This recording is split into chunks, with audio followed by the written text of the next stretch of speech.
Ei, salutare și bine ați revenit la un nou videoclip. Astăzi vom face un retro pack opening pe Pack Opener 2020. Da, n-am mai făcut de mult un pack opening de ăsta mare cu pachete senzaționale. Deci, hai să-i dăm drumul. Echipa mea este aceasta: Alisson, Robertson, Van Dijk, Ramos, Carvajal. Uitați pe la ea, nu vă mai zică.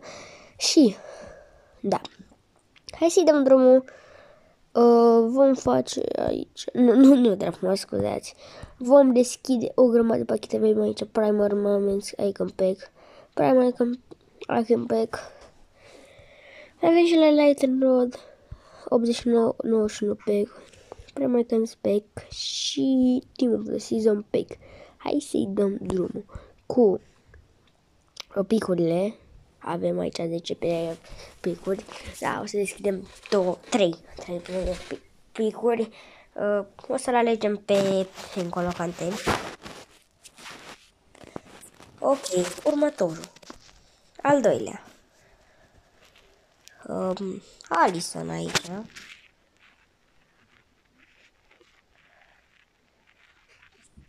Vom alege pe Marco Reus are 91, nu e rău.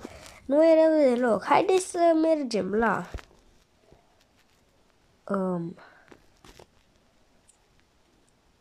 Prime Icon Pack. Da. Nu e Moments, din păcate. Oh, Olanda. Mă, este Overmars. Nu putea să fie Guri Cruyff. Overmars nu e rău, dar nici bun. Asta e clar. Vom deschide Prime Icon Pack-uri. O să deschidem multe Prime Icon Pack-uri. Sperăm să ne dea ceva bun. Oh, hai cu Maradona, nu Riquelme. Maradona, începem perfect cu Maradona, băieților. Nu e adevărat. Ba, da, e adevărat. Oh, da, Maradona. Din prima, Maradona. Mă așteptam să fie Riquelme pentru că mi se mai întâmplă. Englez. Hai cu Ferdinand și un început senzațional. Ferdinand, băieți. Ce început, unul dintre cei mai buni fundași centrale de la FIFA 20. Cu Maradona, Doamne. Da, începem perfect. Putem să zicem. Galez, Raș, da. Asta e mai slab, din păcate. Lasă, că deja sunt mulțumit. Următorul pachet este... Ce naționalitate? Asta contează. Cădămă! Rijkaard din nou, nu e Cruyff, nu e Gullit. Ok, al 5-lea pachet, da, al 5-lea pachet, să vedem, vom deschide vreo 10 sau 20 de pachete de genul acesta. Nu se poate, nu Inzaghi. Vieri, totuși e puțin mai bun, dar totuși Vieri, pa. Ok. Oh, nu mai e deloc bine. Roy Keane nu e o legendă deloc folosibilă. Oricum îi dăm cu Excel. Ok, hai să vedem următorul pachet, al 7-lea pachet, Stoichkov, care are rating bun. Nu e chiar așa de rău Stoichkov, chiar nu e rău. Ok, un pachet nice. Al 8-lea pachet de genul acesta, german, nu e o senzație. Hai cu Mataus, hai, nu Ballack, Mataus. Ballack. Bă, nu e rău. Nu e rău, se putea chiar foarte mult mai rău. Ballack e o legendă folosibilă. Ok. Din nou Overmars, nu se poate. Nu e ultimul. Vom deschide 20, da. Ok, al 10-lea pachet, Larsen, no. Pe Maradona și Maradona și Ferdinand. Începe cam slăbuți. Ok, numărul 11. Argentina. Că, mă, este Sebastian Veron. Nu-i că nu e prea folosibil cu 76. Vine cu un shadow up, nu e chiar rău. Nu e chiar rău cu shadow. În FIFA mă refer. Vinde tot. Următorul pachet pachetul cu numărul 12 vine italian. CB, hai cu Maldini, Nu Baresi, non esta Maldini. Cannavaro, băi, cred că e a doilea ceva bun pe Maldini, chiar e bun, e foarte bun. Ok, numărul 3 pe număr cu Ghinion, însă poate să ne aducă un Pele, Eusebio, Cruyff, Maradona, deci nu, ok? Nu. Le duce 3 ore pe Overpass, chiar e un număr cu Ghinion. Mi-a picat cacace. Ok, mi-a picat cacace. Nu e rău. Ok, numărul 14. Olandezii nu zic că... Da, cred că e Seedorf care e foarte bun, zic eu. Eu zic că e foarte bun. E chiar foarte bun. A picat Hazard. Nu putea să fie Hazard de 91. La Real Madrid, asta avea 91, mai n-avea 88. Ok, hai să vedem următorul pachet. Brazilia. RB. Capita Carlos Alberto, jucător de 93. Ce pachet bun. Numărul 15 ne aduce un noroc destul de mare.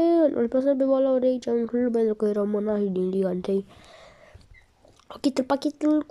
Pachetul cu numărul 16 deci un italian. Un fundaș central. Care este Nesta. De ce? Vinde tot. Al 17. Da, al 17 che... mamă, cum a zis eu. Din nou italian fundaș central este Nesta de 2 ori la rând. Ok. Mamă, ăsta are 41 pe și joacă la Miami. Parcă îl știu de undeva, nu știu de unde. Da, pachetul cu numărul parcă 18. Da, 18 ne aduce pe Rijkaard. No. Rijkaard. Ok, nu e rău. Bine, e cam rău. Da, zic așa. Haide. Pachetul cu numărul 19, penultimul pachet din această serie de pachete.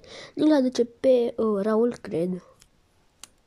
Raul de 92. Nu e un pachet bun, zic eu. Adică, cu un handful eu zic că e folosibil. Ultimul pachet. Deci ne-a picat Maradona, Ferdinand și ce mi-a picat. Cannavaro, mai țin minte. O să o vezi pe filmare. Da, e un pachet slab. Inzaghi, poate și mai slab icon. Hai, poate ultimul pachet ăsta e. Levia și bun, are rating mare. Ok. Acum vom deschide Prime Moments Icon Pack. Vom deschide, cred că 5. Da, 5. Cafu! Olandez, Cafu, zic că nu-i Bergkamp. Pe, no. De ce Bergkamp și nu Gullit sau Cruyff? Of. Haide. Argentina! Cred că e că moment. Wow, Zanetti! Credeam că e Veron, dar e Zanetti. Oh, da.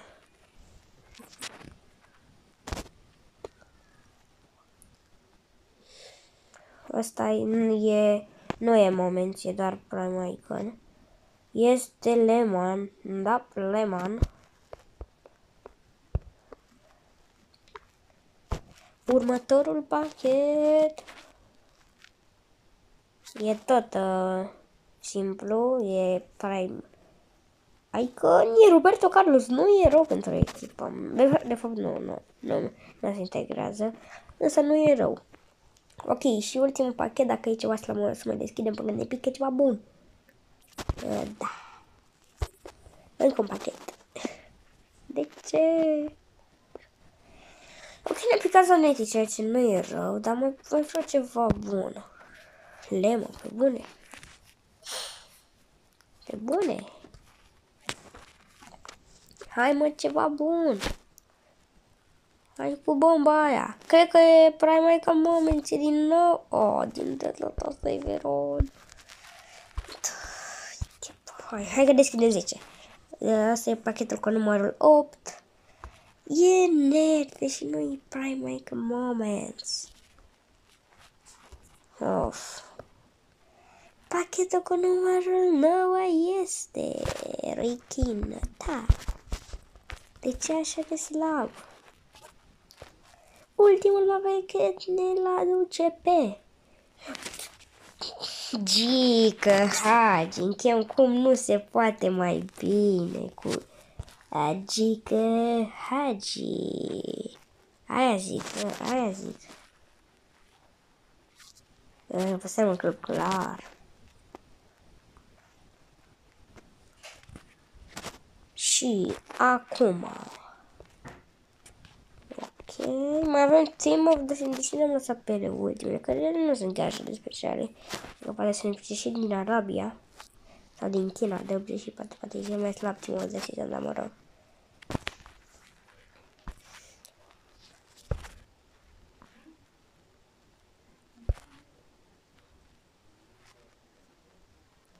Francez.